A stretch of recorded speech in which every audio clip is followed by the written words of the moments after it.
Well, just to be clear, the tour was an aerial assessment. So we looked at Kingston and St. Andrew, we looked at St. Catherine, Clarendon, and we toured several constituencies in St. Elizabeth, mostly along the coast. So we flew in a JDF helicopter and we essentially hugged the coast of the country coming around.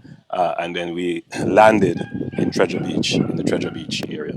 So I was able to get a very broad perspective of the damage.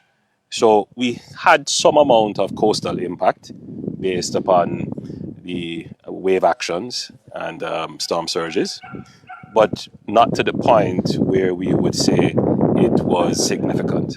So we've had damage, but I wouldn't say to the coastal infrastructure it was significant. We saw some flooding, but it was expected, flooding in low-lying areas.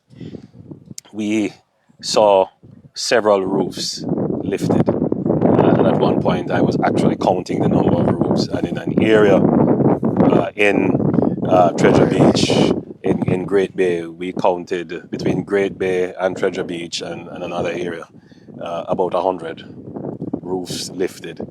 So my assessment from the air is that we had extensive damage in the parish of St. Elizabeth, particularly in areas close to the coast.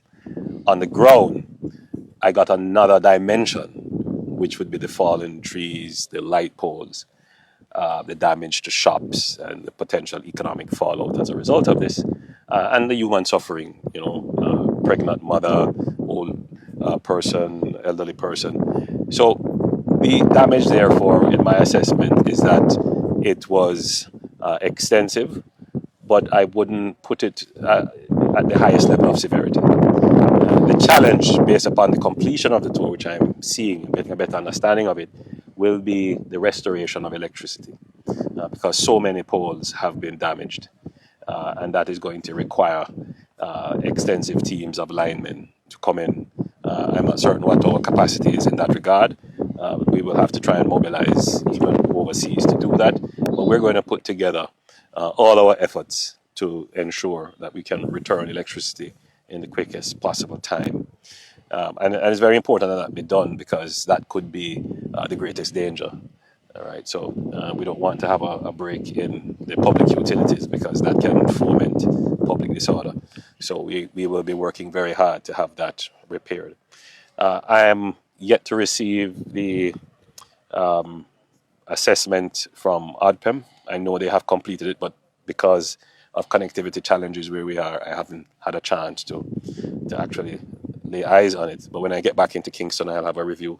I'm not certain if Minister Mackenzie has already briefed the nation on it. He would have line responsibilities for that. But just to be clear, we are out of the disaster preparation phase, and we are now in the disaster response phase. And this is the first phase of the response, which is the assessment. We want to wrap up the assessment very quickly, and then that assessment will help us to curate a response. So we begin to see what are the needs, and there will be several needs. But with limited resources, you have to set priorities. And so the cabinet will determine what are the priorities.